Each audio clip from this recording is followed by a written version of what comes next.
Thank you, Mari, too. Peace, family. Peace, peace. Welcome to Haiti on Our Mind, presented by Haile Gerima and Sankofa Video, Books, and Cafe. Last year, as the world began watching the genocidal assault on Gaza, an atrocity rooted in the 1947 Nakba, now rushing towards a point of no return as Israel starves thousands of human beings in the Gaza concentration camp, as we've watched what's been called the first live-streamed genocide in human history, as we've held in the palms of our hands windows into Gaza that showed us irrefutable proof of the murder of thousands of innocent human beings. As we watched this, we were told by the dominant social structure institutions that the crime against humanity was not the genocide itself, but speaking out against it. We were gaslit, lied to, and when that didn't work, we were forcibly repressed as institutions criminalized student activists, fired dissenters from their jobs, and smothered artists under a heavy blanket of threats and punishments. During the most oppressive era of this repression, when the chokingness of it was muting the voices speaking on behalf of the Palestinian people, Haile determined to create a space where those with the temerity to use their voices found a community gathered who was prepared to hear them, to be in community with them, and to give them the strength to speak as their art inspires us to do the same. Since our first gathering, what began with Gaza on Our Mind expanded into the On Our Mind series, providing a platform for lifting up voices, speaking, singing, rapping, filming, weaving, organizing, and refusing for the victims of imperialism in Gaza, in Sudan, in Haiti, and in Congo. Every other Sunday, we've gathered in solidarity with these righteous struggles for self-determination as we strengthen our empathy and our understanding through art and empower ourselves with knowledge to understand the parasitic, predatory system of dominance and extraction through violence that is the mechanism driving all this pain, a system that is headquartered right here where we live in the modern-day capital of world imperialism, Washington, D.C. Today, we're gathered here for Haiti on Our Mind, and we're going to be blessed by a series of performances from and conversations with some of the most precious luminaries we have in our community. We'll hear from Hassan Mubarak, Mama Eugenia Charles, Mama Lucy Murphy, and the son of our evening, Mama Free Benjamin.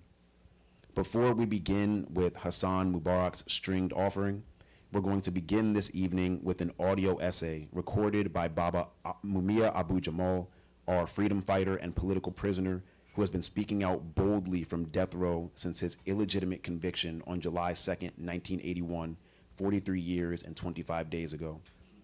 This piece, which was recorded in January of 2010, is called, remarkably, Haiti on Our Minds. After we hear from Baba Mumia, we'll continue with Hassan Mubarak.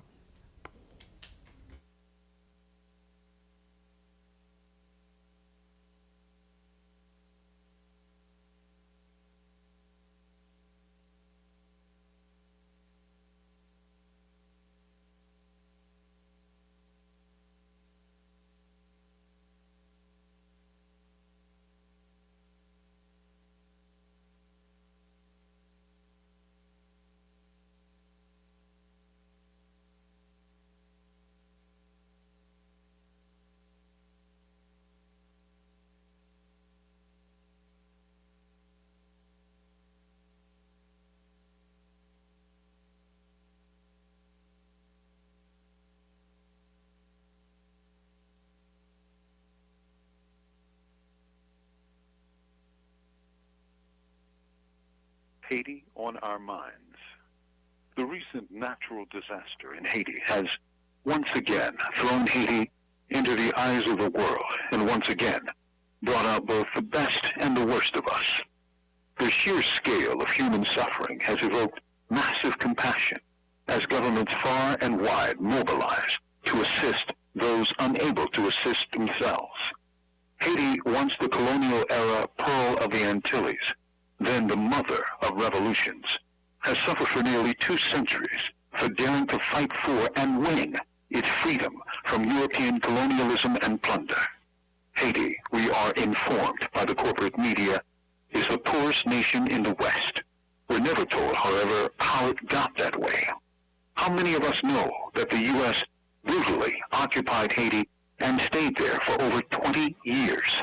Or that Haiti, which had the temerity to defeat not one, not two, but three colonial armies, the French, the British, and the Spanish, was forced to pay French reparations for nearly 200 years, the first and only time that a victor in war had to pay back the nation it defeated.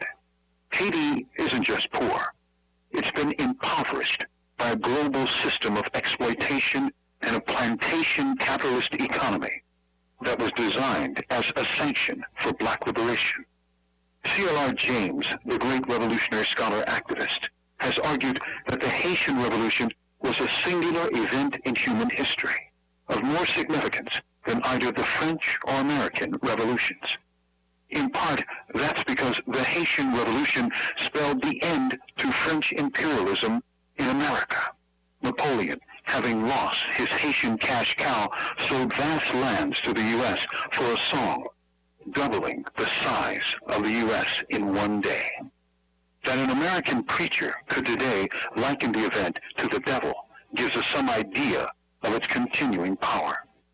Interestingly, neither of these other revolutions spelled an end to that truly demonic institution, slavery. Indeed, the reverse is true. For George Washington and Thomas Jefferson were slave owners, and Napoleon Bonaparte sent his army to Haiti to defend slavery. Decades and decades of U.S.-supported dictators, a legacy of plantation capitalism and exploitation, U.S.-supported coups like the Bush-era removal of President Jean-Bertrand Aristide and corporate strangulation of the poor workers in Haiti has left it severely underdeveloped and thus less able to cope with natural disasters when they strike. Several years ago, when a hurricane hit a city in the world's wealthiest nation, the wealthy and middle classes had the resources to flee just before the worst struck the town. In Haiti, those resources were even more rare. But an earthquake isn't a hurricane. It strikes suddenly, without warning. But many nations, like Japan, have constructed buildings which resist the bumps and whirls of earthquakes. Such techniques, if applied to Haitian schools, homes, and offices, could have greatly reduced loss of life and suffering. If it hadn't been bled and exploited for centuries, Haiti would have had the resources available to protect its people as much as possible. Let us hope that Haiti's future will be brighter than its post-colonial past. From death row, this is Mumia Abu Jamal. These commentaries are recorded by Noel Hanrahan of Prison Radio.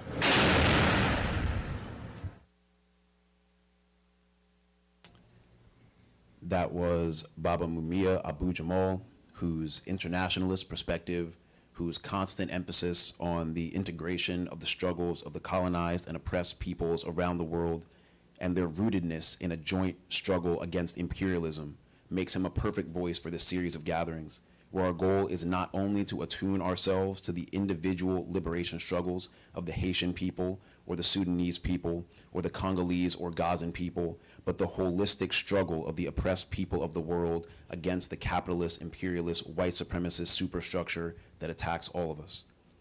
Up next is our friend, our brother, a humble giant, and a master musician, Hassan Mubarak.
Now, I have the distinct honor and privilege of introducing our presenter for this evening.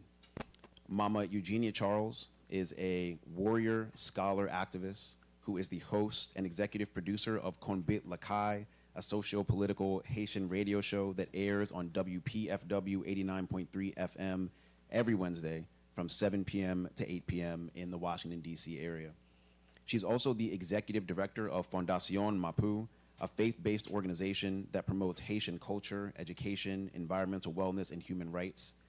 Mama Eugenia's years of struggle to educate and advocate on behalf of her people on WPFW, media platforms around the world, and on the ground have continuously empowered and elevated the consciousness of our community. We're grateful for her life of work, and we're grateful for her gracing us with her presence this evening. To give us an understanding of the current circumstances on the ground in Haiti, Mama Eugenia Charles.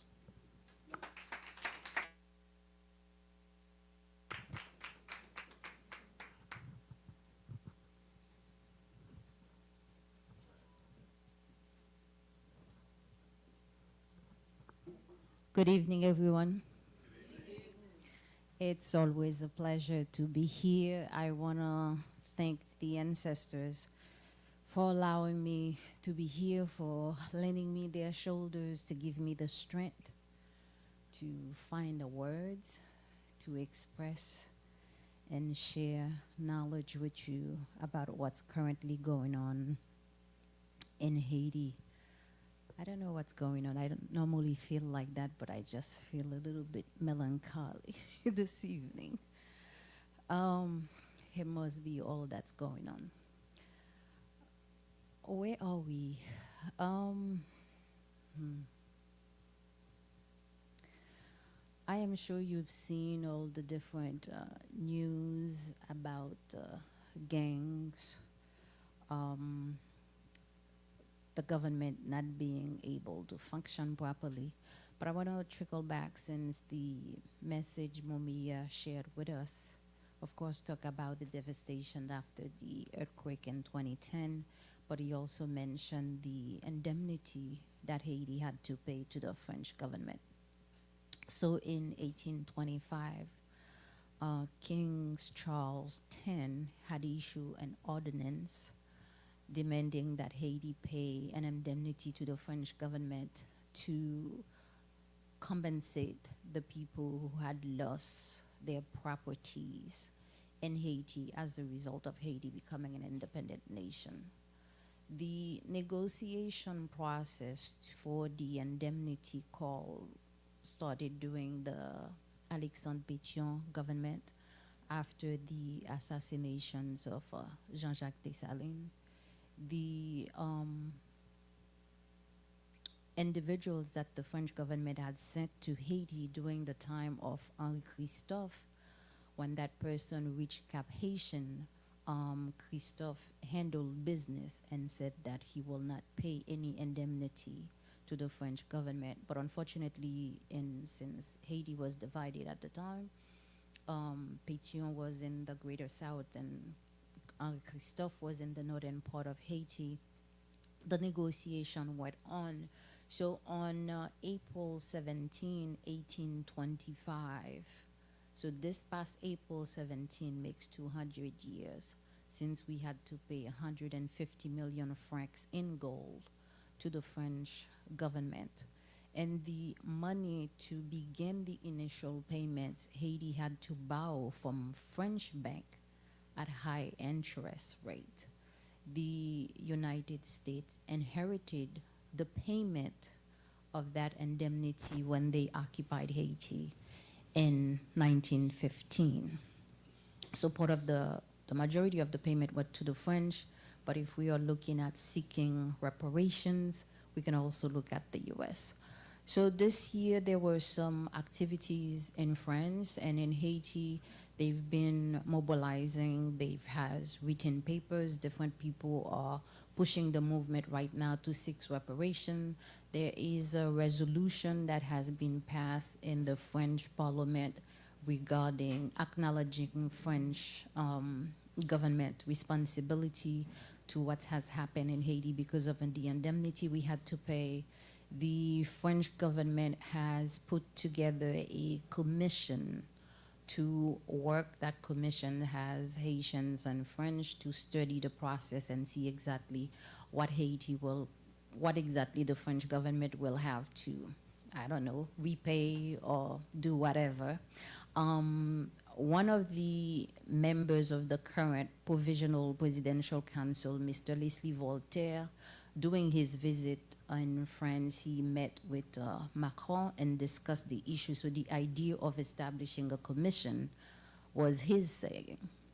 For those of us who are from the lineage or the cloth of Jean-Jacques Dessalines, we don't believe there should be a commission because we fought, we shed blood to get our independence. We shouldn't have to pay any indemnity to no one. And the fact that we had to pay it now, if we need to do anything, is take the French government to court and seek reparations in current day dollars value to utilize this money to help develop Haiti. The payment for the indemnity, it wasn't really the Haitian government who paid it. It was the Haitian farmers through the coffee, the sugarcane plantation, the yam they harvest. That's what they gave to the government to collect taxes and take money and send it to the French government. So it is the peasantry who had the greatest loss out of this indemnity payment. So when you look at the level of deforestation, the level of lack of infrastructures in Haiti, we can say thank you to that indemnity payment because we didn't have much to build our infrastructure to have a different Haiti. We could have been very different nations instead of what we are seeing today. Current days politics. What is going on? The gangs have taken territories in Haiti. We have a presidential council with 9 members. The council was put together with the assistance of CARICOM and, of course, the United States, then the Canadian government. The 9-member council represent different factors of the political structures in Haiti. So 7 members are able to vote. 2 members are there to observe. They've been there for over a year. They have a political accord that they're supposed to follow. So you can imagine 9 presidents, 9 sets of bodyguards, 9 sets of car, 9 sets of payments for wives. So there's not much left for the Haitian people themselves to find. So they mandate from the international community for the Transitional Provisional Council was to organize elections and then have a new constitution. As you know, with regard to constitutions in Haiti, Haiti's Saint-Domingue first constitution was published and written by Toussaint Louverture. In that constitution, he prohibited foreigners from being able to acquire lands in Haiti. Then, when Haiti became independent, Jean-Jacques Dessalines issued a constitution on May 20, 1805. That is really the constitution that lays the foundation and the blueprint for what Haiti was supposed to be as a nation. And in there, it even highlight what Haitian is and should look like. And one of those articles mentioned that every Haitian is supposed to have a profession. You cannot sit around and do nothing. You must plant the land, you must go to school, you must do something to maintain that Haitianness. And if you are somebody who is stealing, involved in corruption, you will lose your Haitianness, that nationality. But as we are looking at Haiti today with the level of corruption that is involved within the government structures, by Dessalines' constitution, none of those are Haitians, but that is where we are today. So with regard to the new constitution that's supposed to be voted in Haiti, the level of insecurity that we have in the country with the people in the South stay in the South, people in the North stay in the North. Basically, everybody who's in Port-au-Prince kind of shelter themselves around whatever little corner they can find. The gangs control the populations. They burn schools, burn hospital, burn people's houses, chase the populations out of their homes. So many children are not able to go to school. Many people, when they are running, they run and leave behind all of their belongings, not even having birth certificates or ID cards. So much of these people are living in the government's buildings. So some of the school where the children used to go to school, the public middle school or high school or elementary schools, are where these folks are staying right now. So in those camps, there is not a lot of assistance that is being provided. Of course, it's a lot of people. There's not a lot of social services that's being provided for them. And then there is the issue of young children who may be presented to being touched inappropriately, because in the facilities, there's not a private space where the parents can keep their children. Everybody's kind of together. So those are very tough and challenging situations. So we've recently had our national exam for students. The majority of the students were not able to sit to the exam because once they didn't have an opportunity to go through the entire school year. And the few who went are people who really have access to money, and the schools who are able to do school online. The majority of the Haitian population, especially the people who are living in camp, they don't have access to the internet or the iPads for their children to be able to do online schooling. So a few sessions were held for children who were not able to attend the entire academic school year to just catch up. It's not sufficient to absorb an entire academic year program within a few weeks to go sit for an exam, while some of the students were able to see the entire curriculum. So you can see the disparity within that. It was unfortunate that the Minister of Education himself acknowledged that the majority of the children have dropped out of school in Haiti. But during that press conference, unfortunately, he put out no plans in terms of how he was going to help resolve the situation. As we close out the exam period, school is about to open in October. It's just a few months away, and not much is currently being done for these children who are living in camp, who's been displaced as a result of the insecurity to be able to return to school, and their families will not likely have the economics situation or changes to be able to pay for their children to go to school. Many of those children was not even able to retrieve their report cards because the parents are not able to pay the tuition. If you don't pay the tuition, you then don't even know if you passed the previous year or be able to sit through the exam. According to the Haitian Constitution, education is supposed to be free and provided by the Haitian government to the majority of the populations. But through the different changes, and a lot of the changes within our educational system is based on recommendations from the World Bank. Somehow our Minister of Education's always followed the curriculums that the World Bank is pushing to, so much of our schools are privatized, making it even more challenging for people who are functioning on less than $2 a day to be able to cover tuitions for their children. So that's on the school. So and I'm putting that into context to talk about elections. During elections time, the schools are utilized as voting place. So if people are staying in those places, then they cannot be used as voting polls for people to go vote.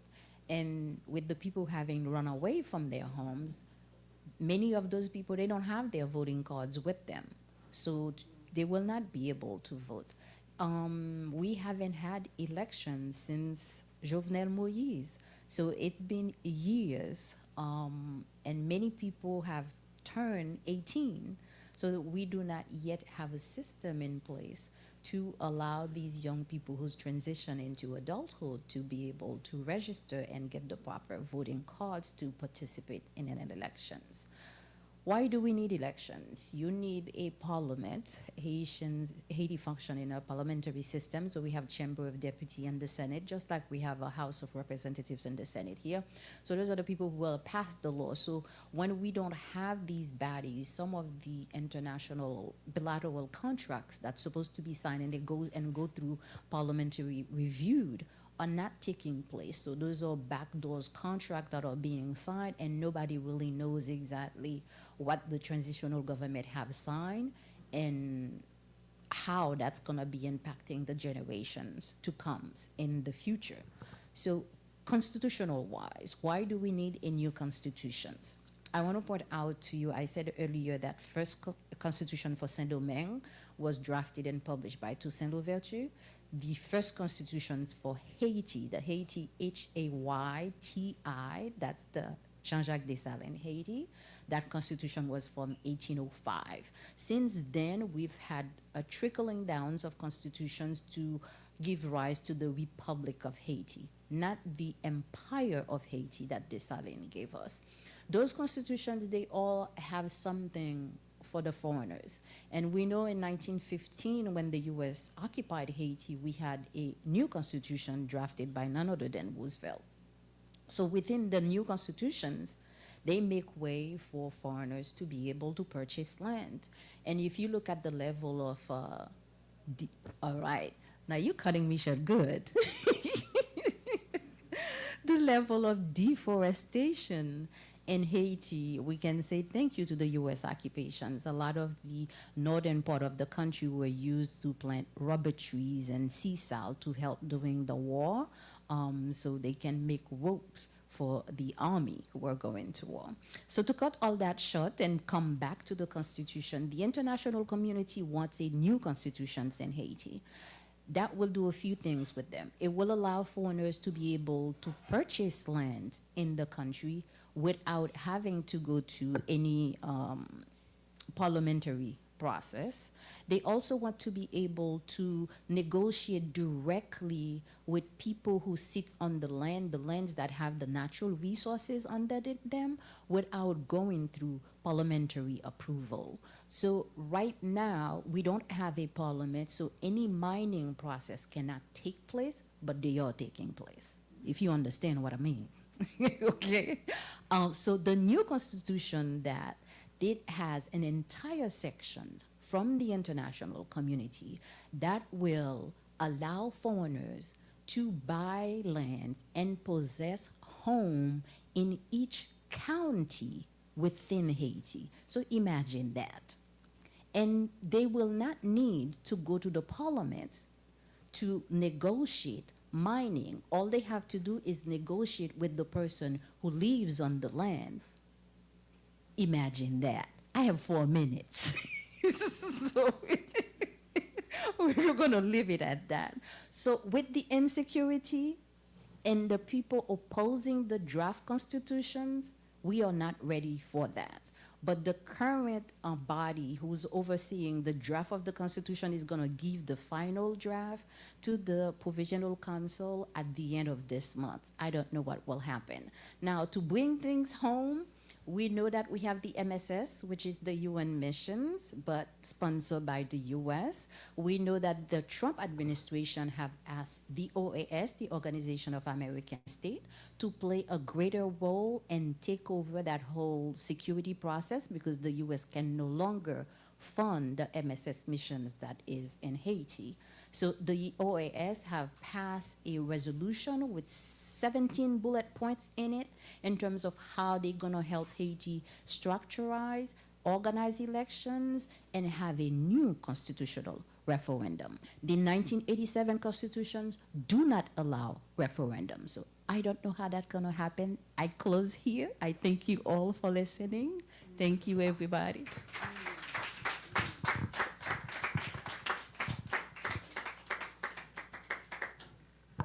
Thank you, Mama Eugenia. One more time for the brilliant Mama Eugenia Charles. Thank you. Our next guest this evening is one of my truly favorite people on earth, Mama Lucy Murphy, who I have had the privilege for years of seeing the depth of her desire to just help people. She is always helping. Anytime you see her with anybody, she is helping them. This is one of the shining lights of my life, truly. Mama Lucy Murphy.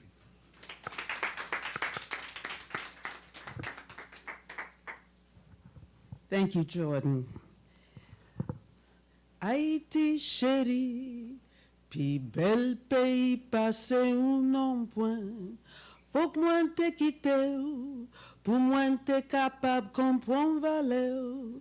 Faut que moi te laisse ou, pour te ka apprécier ou, pour sentir vraiment tout ça ou te yé pour moi.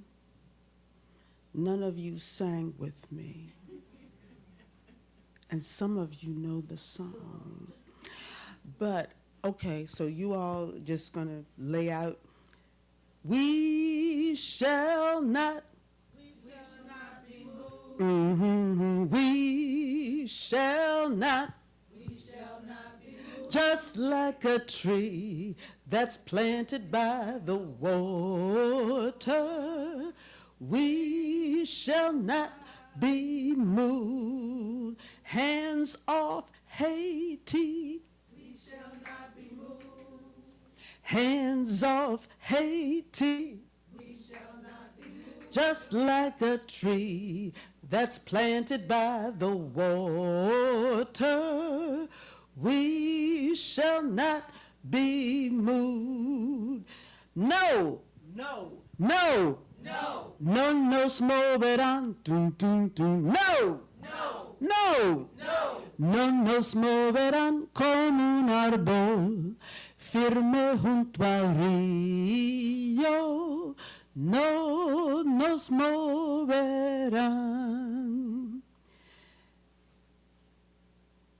The people are united. The people are united. We shall not be moved. Just like a tree that's planted by the water, we shall not be moved. United in the struggle. United in the struggle. We shall not be moved. United in the struggle. Just like a tree that's planted by the water, we shall not be moved. Thank you for singing with me. I don't want to take up any more time from the performance of the wonderful Free Benjamin. So I will hand this mic back to Jordan Strudwick, my favorite WPFW programmer. One more time for Mama Lucy. Now, I have the privilege of introducing Mama Free Benjamin. Mama Free is a purifier. She is a creator, a healer, an uplifter, a liberator, a bringer of joy and peace, and a manifestation of the strength of the spirit of our people. Mama Free is a longtime Sankofa community member and has been a sculptor of the soundscape of Chocolate City throughout her amazing musical career. She brings love, unity, and positive energy to every space that she inhabits, and we're grateful that she's chosen to share space with us this evening. Please give a hand to our headliner for this evening as we get set up, Mama Free Benjamin.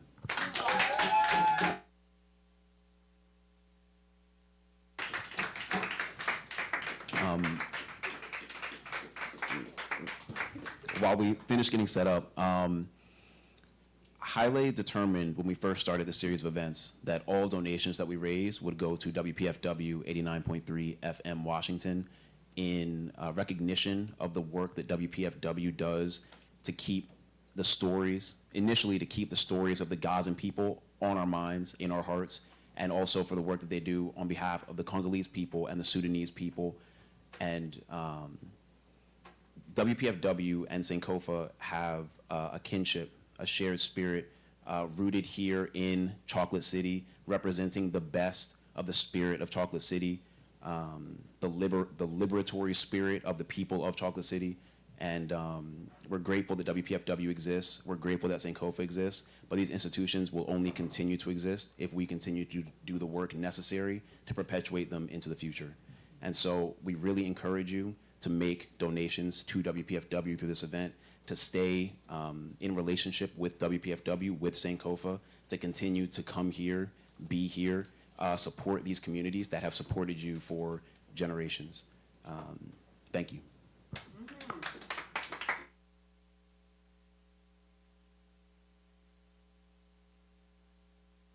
Maritu is going to also pass a basket around so we can make donations online at sankofa.com. You can also go directly to WPFWFM.org and make donations there if you are more comfortable with that procedure. And Maritu is going to pass around a basket that you can make cash donations in as well. Thank you.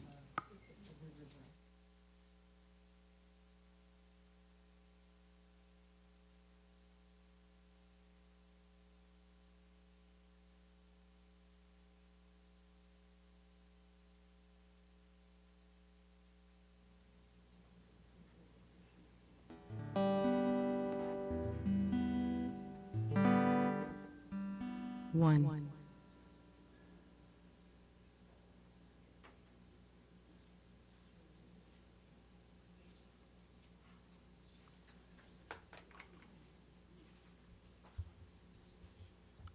One.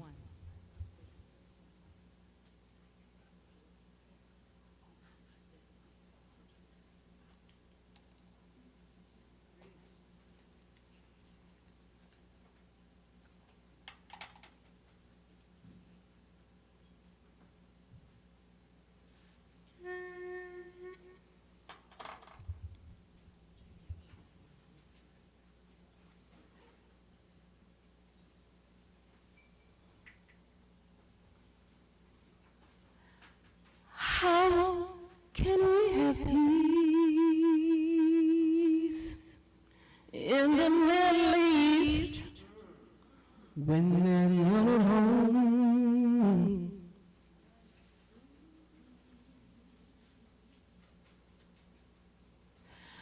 How can we have to stand in the land when there's none in the woman and there's none in the man? How can we heal the wounds of the world if we cannot heal our own? And where does this peace on earth begin, if not in the home? Where do we go now? Do we let the devil win, or do we get up and fight? Surely we know how to conquer all our fears, bring an end to the violence, bring an end to the tears. How can we heal the wounds of the world if we cannot heal our own? And where does this peace on earth begin, if not in the home? Well, there's too much talk about it, and too many walk without it. Tell me, where is love? Where is a God in your life? To my left, a woman abuses her children. To my right, somebody's beating their wife. Tell me, where is love? And where's a God in your life? How can we heal the wounds of the world if we cannot heal our own? And where does this peace on earth begin, if not in the home?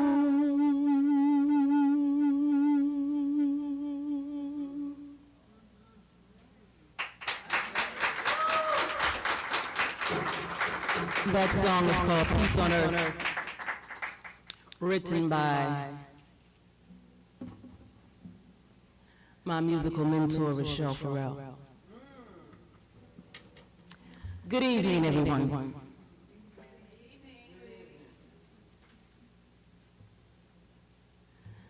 Thank you so much, Sankofa, for bringing this platform to the world and always being a source for liberation for our people. And since he just sat right in front of my face, happy birthday to my little brother, Yohanse.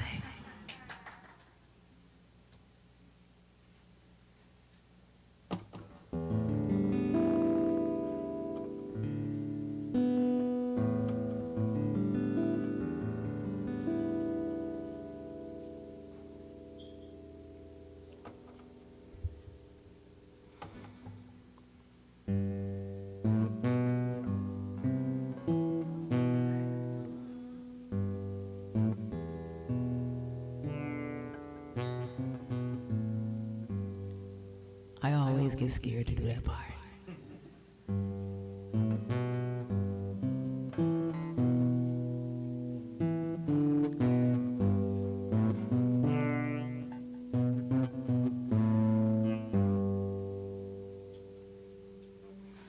Oh, pirates, yes, the robot,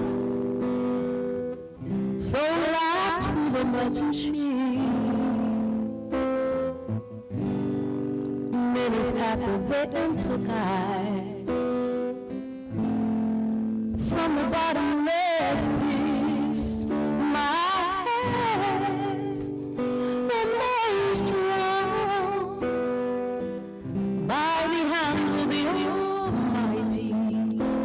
We forwarded this generation triumphantly.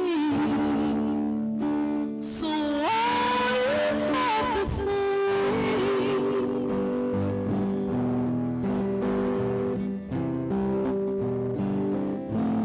is so the freedom, all I ever had, all I ever had.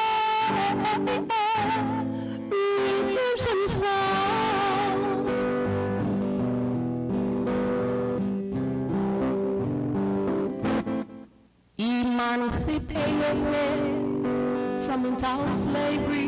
Remember ourselves can free our minds. Have no fear for atomic energy. None of them can stop job time.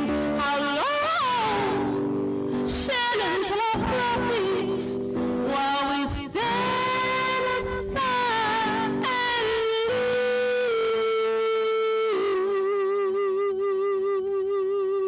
look like Martin Luther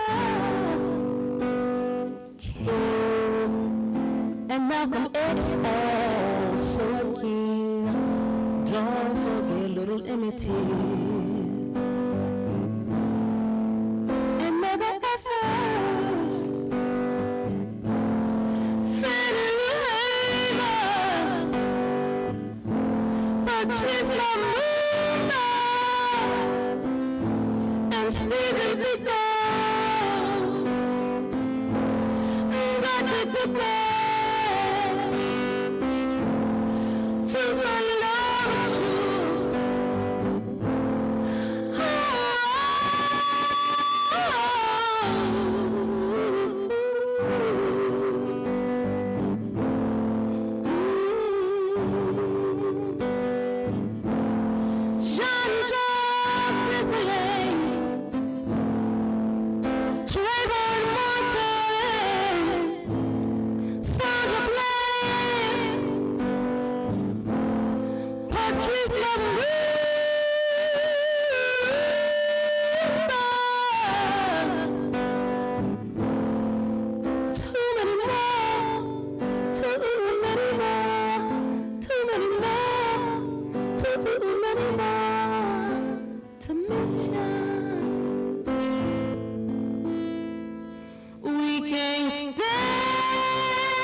Until justice flows like water,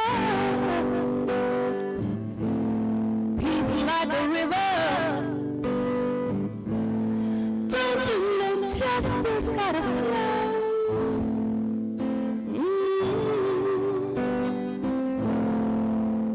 We can stand aside and look.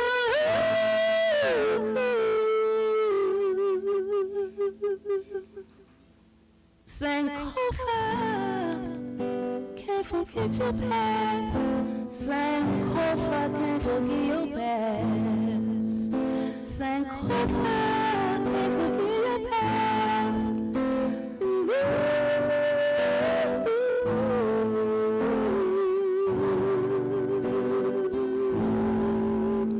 We can stand aside and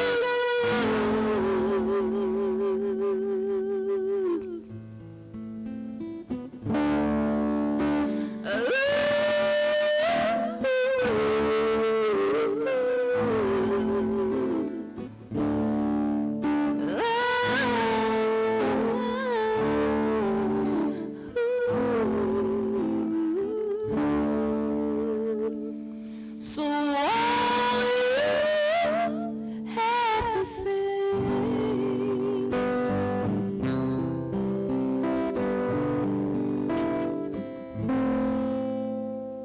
these songs of freedom,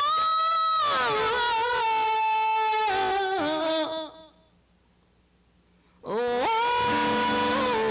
you have to sing. These songs of freedom, all I ever had were redemption song.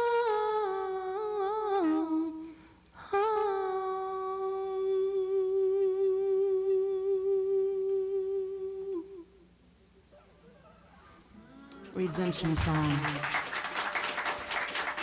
Thank you so much.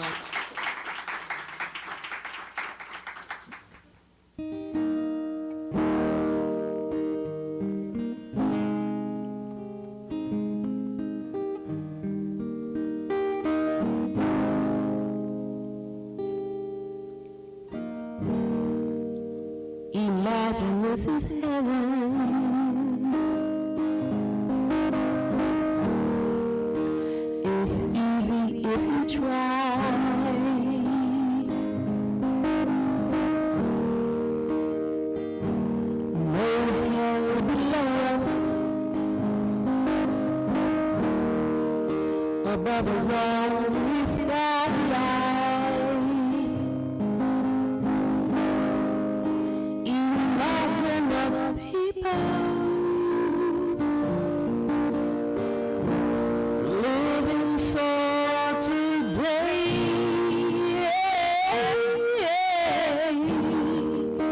Imagine there are no countries. It isn't hard to do. Nothing to kill or die for, and no reason to.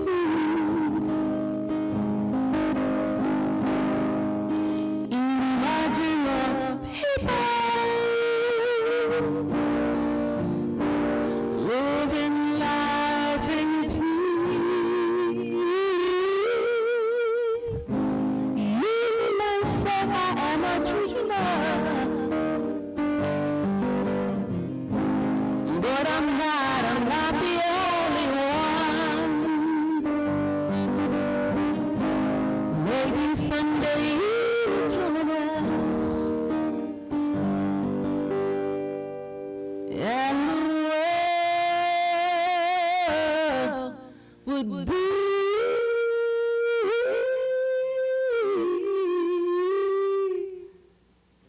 as one.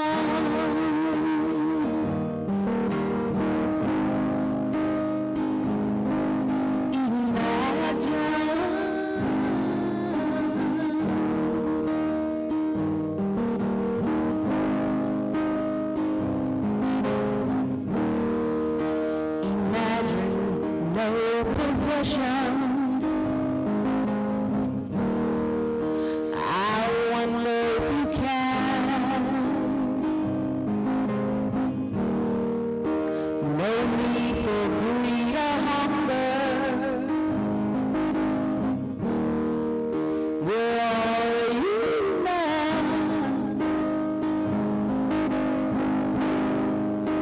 Imagine the people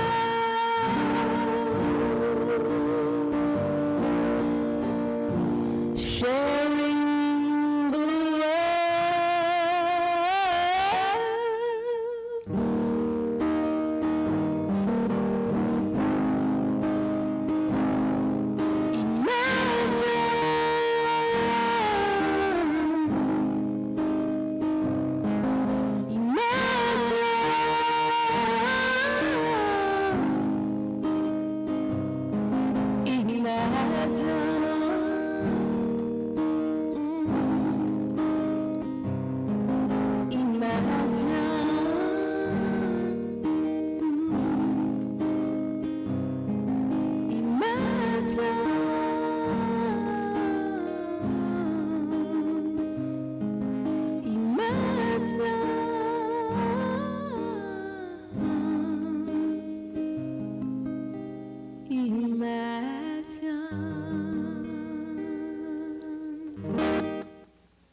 Thank y'all so much.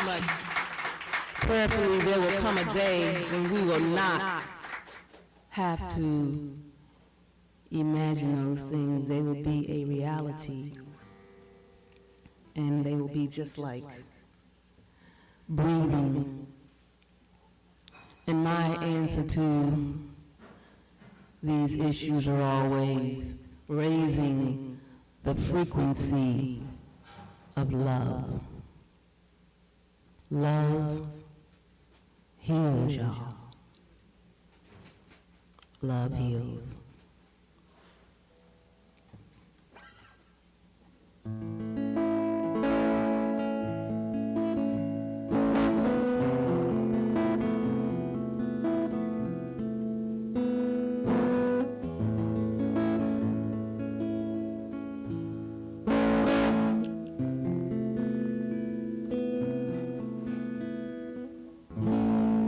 It's all about love. We gotta put some where there's none. Feel its frequency in our hearts.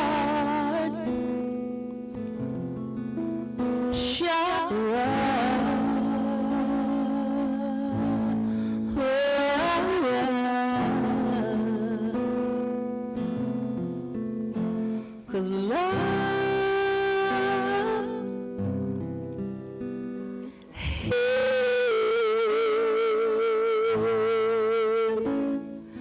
Love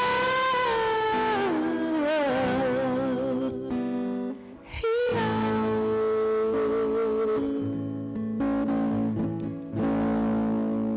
We gotta fill the empty spaces.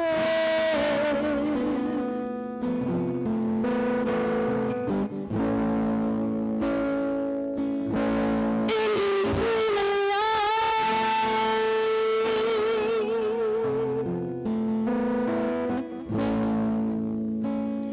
If we give love a chance.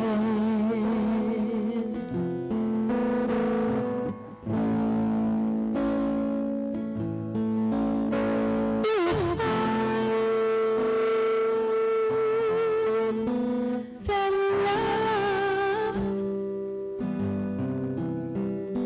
heals.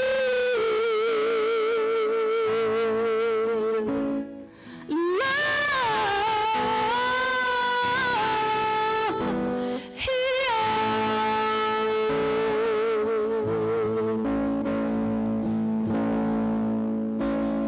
Let yourself go high, high, higher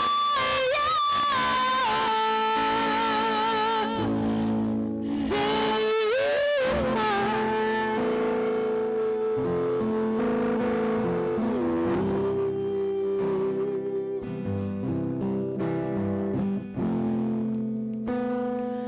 Love heals. Love heals.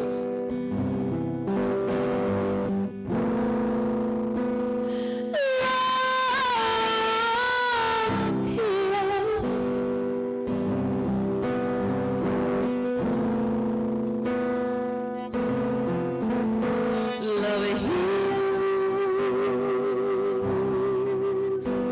Love heals. Love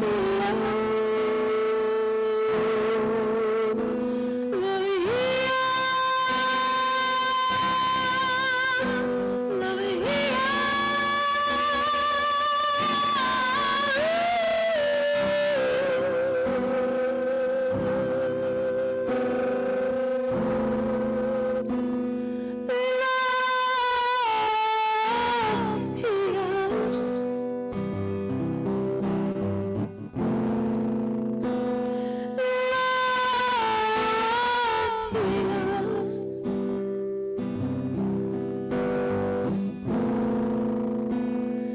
Love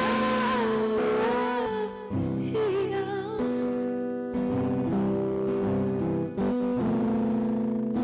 I usually ask y'all to do this with me. I started this thing off so slow, I don't even know how to get the groove back.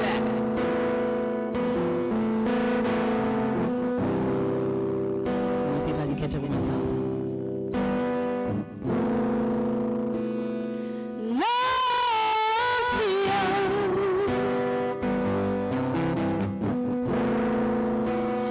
Love heals. Come on, y'all.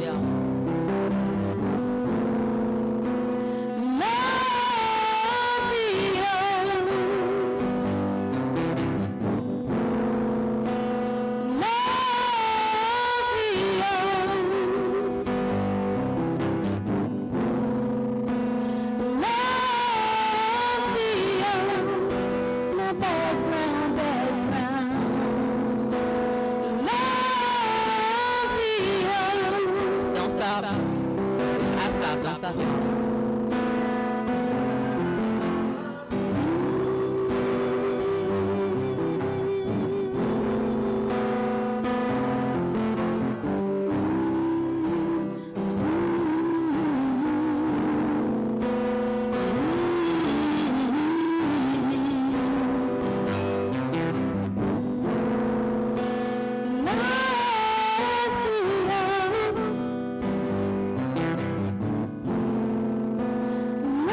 Love heals, y'all.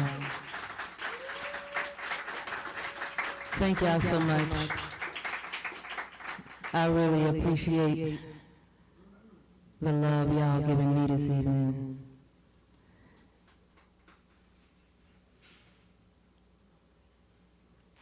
I'm gonna do this one little last thing right here.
Thank y'all so much.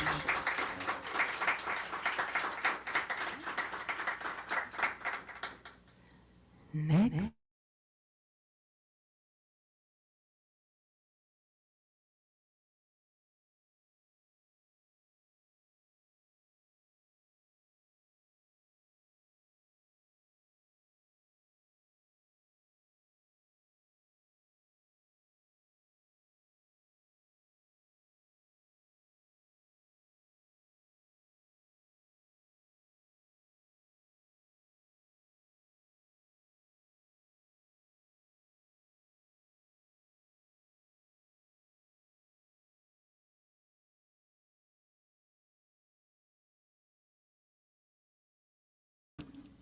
Okay.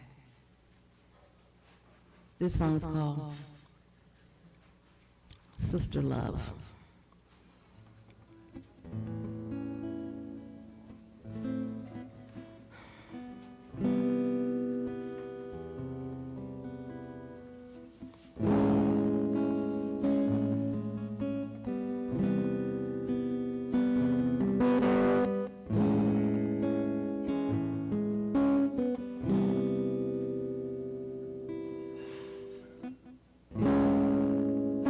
Sister love is so good to know that I got your back and you got mine.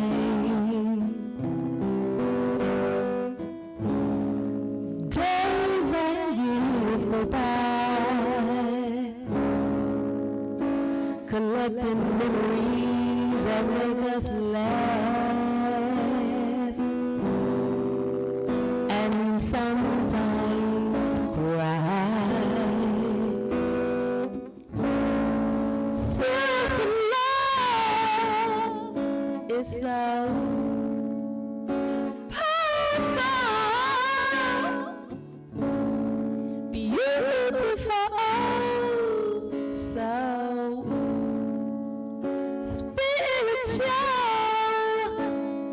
different kind of love.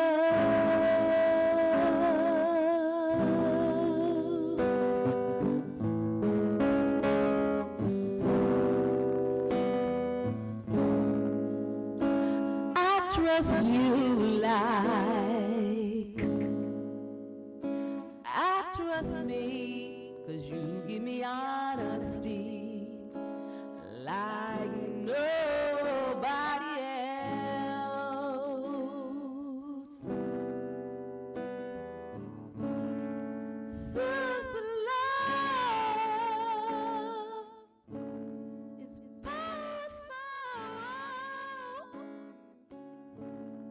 beautiful, so spiritual. It's a different kind of love.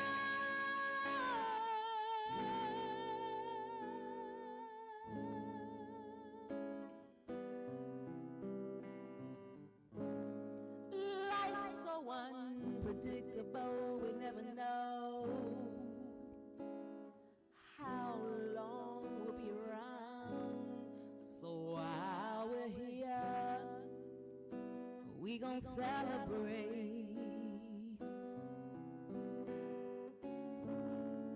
Sister love is powerful, beautiful, spiritual. It's a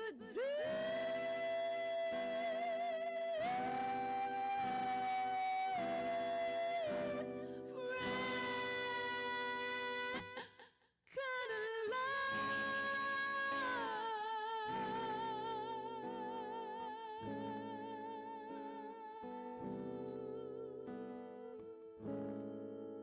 Sister love, powerful. Sister love is spiritual. Sister love, powerful, beautiful, spiritual. Sister love, sister love, sister love, sister love, sister love.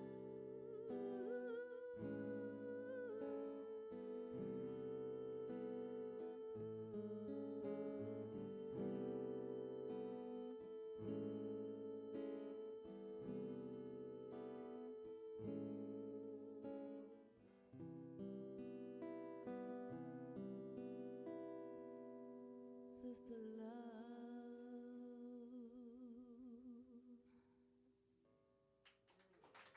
Sister love. Thank y'all. This one right here is, what you trying to say? That took up the whole 2 songs right there? I dreamt that I could fly. For real though.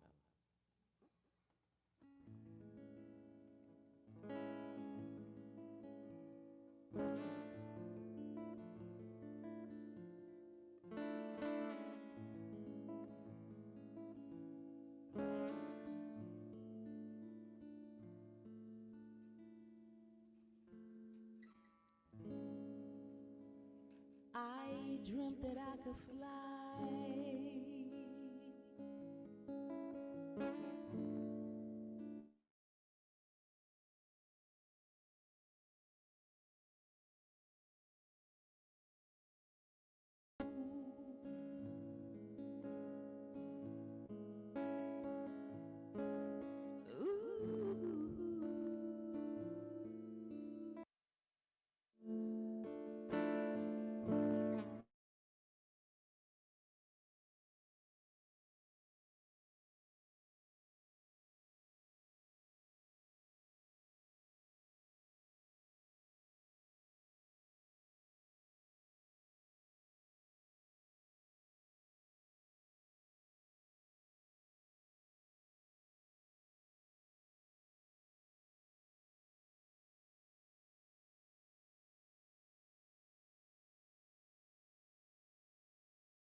talking to you, I'm talking to me.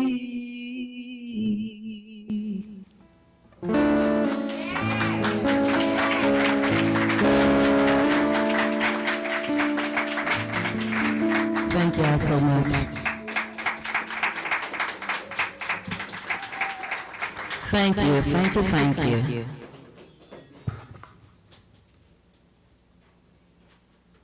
Give it up one more time for the unbelievably talented Mama Free Benjamin.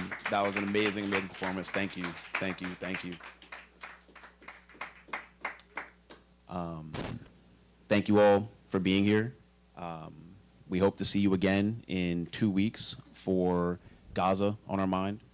We have an incredible slate of performances already scheduled for that day. That's on August 10th. And so we really hope to see you here.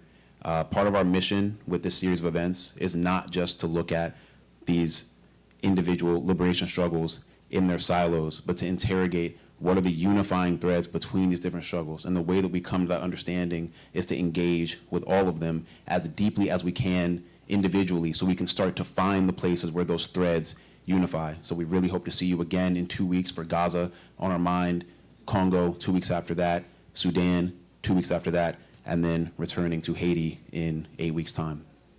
Thank you for being here. And Gosh Haile Gerima has some words to say.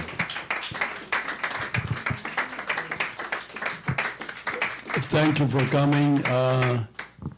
You here? Where's your sister? Where are you going? Come here. Right on the stage. I'm not giving you this, but I want to show you something. I was hoping your twin sister would just walk in before you finish singing. And we should beat the hell out of her. She's an Alabama. This is, who do you see here? This, you gave us this, so I'm not giving you back. We found it in our archive. Wow, okay. This may be like 30 years ago? Almost. Yeah. Yeah. It was on my birthday. Here you are. And here's your my twin sister. Yeah, but we're gonna keep it in the archive here. I'm not giving you. But I really want to thank you so much. Thank you for that day. That was such a blessing. I decided on my Earth Day that year, it was actually 2009. I thought it was 2011, but you just reminded me. I decided I wanted to do something for our community on my Earth Day, and I did a show here outside, right out there on the front patio. And when I thought about it like 2 days before my birthday, and I called, and you all said that I could do it here. So you were the gift that year. Thank you, sir. You know, to me, she's always been ours. That's the best part of the story, is she is ours. I know, Jordan is so brilliant the way he introduced her. He undermined anything I would say because he's so good in the way he organizes himself. I just want to thank him, how he really gave everybody respect. It's a very interesting generation.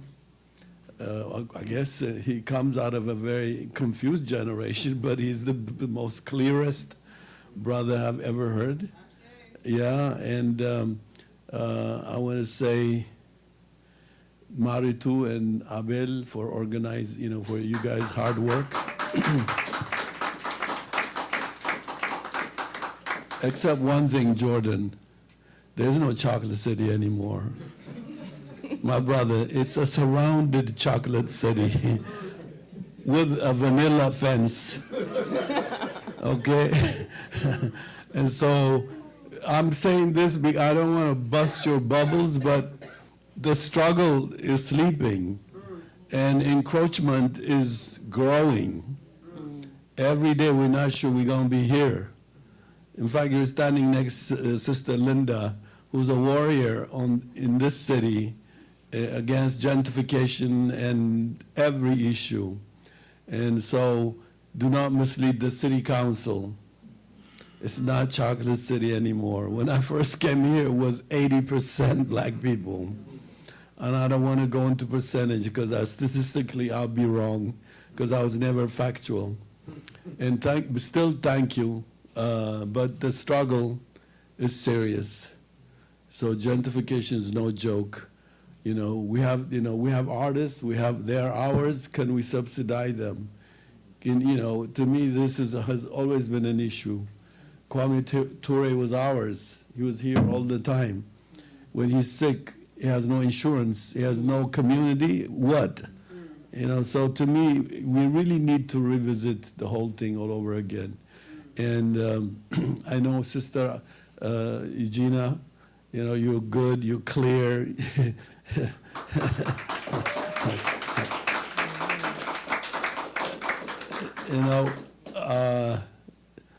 A language that came into our home as an imperialist language, she has commanded it to be clear, and I'm very, very glad. Listening to her always clarifies Haiti.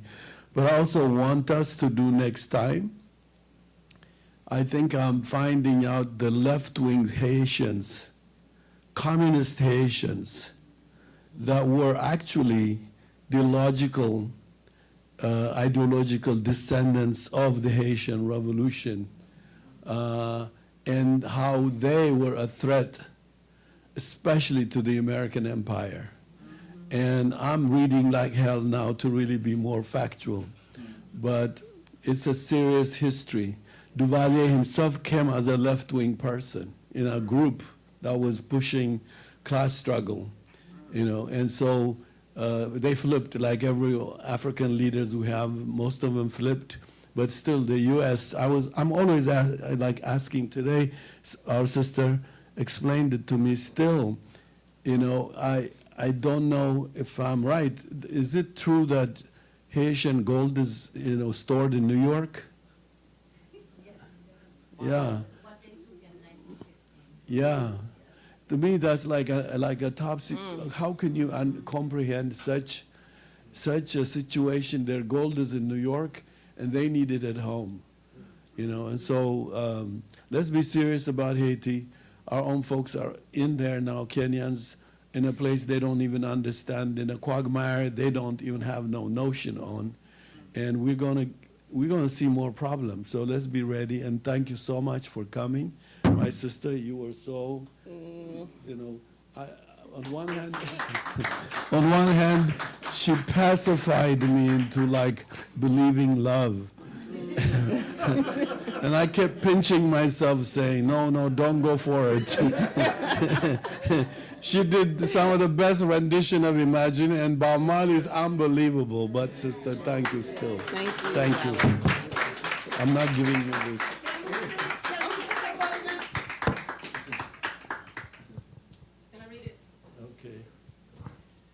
Okay. To my Sankofa family, Tinzai, Shrikiana, Haile, Yamarat, and Fantu, thank you so much from every place and space in my heart. Without hesitation, you open your doors and your hearts. Asante Sana for being so willing and open to my vision and just allowing me to be on such short notice. You and all those who showed up were my gift. Peace and love, and God bless you. Free. And, and I'll tell you, if you see their picture, I wanted to just go back. Their picture, their youthful picture is unbelievable, their spirit. But they're at it still. This is what's impressive about you two twins. Thank you. Give me that. Give me that.